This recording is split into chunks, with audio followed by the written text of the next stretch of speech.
Et souvent, ces ancrages peuvent être liés depuis la naissance au premier traumatisme d'amputation qui est le cordon ombilical qu'on coupe et ce placenta qu'on abandonne et qu'on n'enterre pas. Et c'est ça qui fait que l'ancrage au sol n'existe pas, parce qu'une partie de la personne n'a pas été enterrée dans le sol. Et c'est ça qui peut conduire à ce qu'on appelle l'exode sans raison, parce que l'ancrage au sol n'a pas eu lieu. Et il faut savoir que, par exemple, le placenta est la première, c'est-à-dire les premiers funérailles doivent être à l'égard du placenta. Et donc, l'ancrage au sol, pour éviter l'exode inexplicatif, doit être à la première étape, au niveau des sages-femmes, de remettre le placenta dans l'ancrage du sol et permettre à cette personne d'être ancrée dans sa société. Et dans toute société où le placenta n'a pas son devenir connu, est une société qui est quelque part en quête de ses repères et l'ancrage au sol n'existe pas. Bon, pour le mettre en application, je vous invite à le faire gentiment sur 11 années parce que ça prend du temps pour permettre la prise de conscience et le changement des mentalités, même si c'est des choses importantes. Alors, le cœur personnel, alors vous êtes ce que vous êtes aujourd'hui grâce à tout ce que vous avez décidé dans votre vie et grâce à tout ce que vous avez dit dans votre vie. Et tout ce que vous avez décidé, tout ce que vous avez dit est juste, vrai et avéré. Et vous n'êtes ce que vous êtes aujourd'hui que grâce à tout ce que vous avez décidé et grâce à tout ce que vous avez dit. Donc, et il n'existe jamais de bavure linguistique. Tout ce que vous avez décidé, tout ce que vous avez dit, était un élément dans le process dans l'élaboration de votre personnalité, de qui vous êtes, et vous êtes ce que vous êtes aujourd'hui grâce ou à cause de toutes les opportunités qu'ont apporté ce que vous avez décidé et ce que vous avez dit, ou bien grâce aux dommages et aux effets collatéraux de tout ce que vous avez décidé, de tout ce que vous avez dit.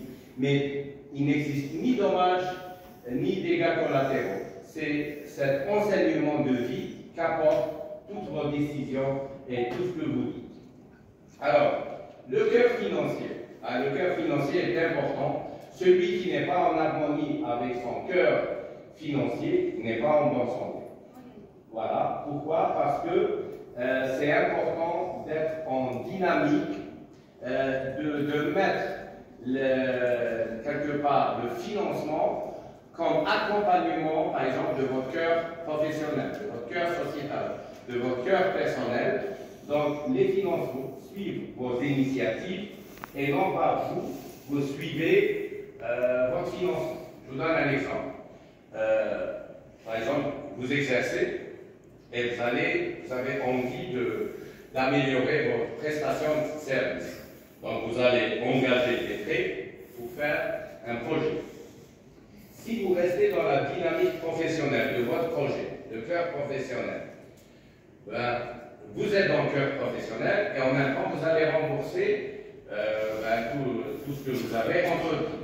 Mais si la priorité du jour au lendemain, et qui est, comment dirais-je, louable, devient de rembourser vos dettes, vous perdez le cœur professionnel. Et la dynamique donc le cœur financier, c'est de laisser les financements suivre votre cœur professionnel. Je donne un exemple. Aujourd'hui, pour moi, je fais cette formation bénévolement. Mais imaginez si je devais organiser ces journées, j'aurais besoin d'un budget pour sponsoriser la salle et donc avoir un partenariat avec l'université. Ça permet d'aller dans le cœur professionnel, de lever la contrainte financière et d'aller dans ce cœur spirituel en vous offrant mieux que ce que vous attendez, mieux que l'enseignement, une reconnaissance universitaire. Et donc vous voyez cette dynamique comment parfois il est important de se détacher des besoins financiers pour que ça ne devienne pas une nécessité ou une obligation, mais que ce soit une plus-value. Et le cœur spirituel, c'est de laisser quelque part, au-delà du volet religieux, méditation, c'est de laisser venir le meilleur au-delà du meilleur de vos propres rêves. Donc, quelque part, le cœur spirituel, c'est d'être prêt à décider en moins de 3 secondes quand l'opportunité divine s'offre à vous de dire oui, j'accepte ou non, j'accepte. Mais il faut être déjà préparé à recevoir, à accueillir avant que l'offre ne se manifeste à votre état. D'accord? Voilà.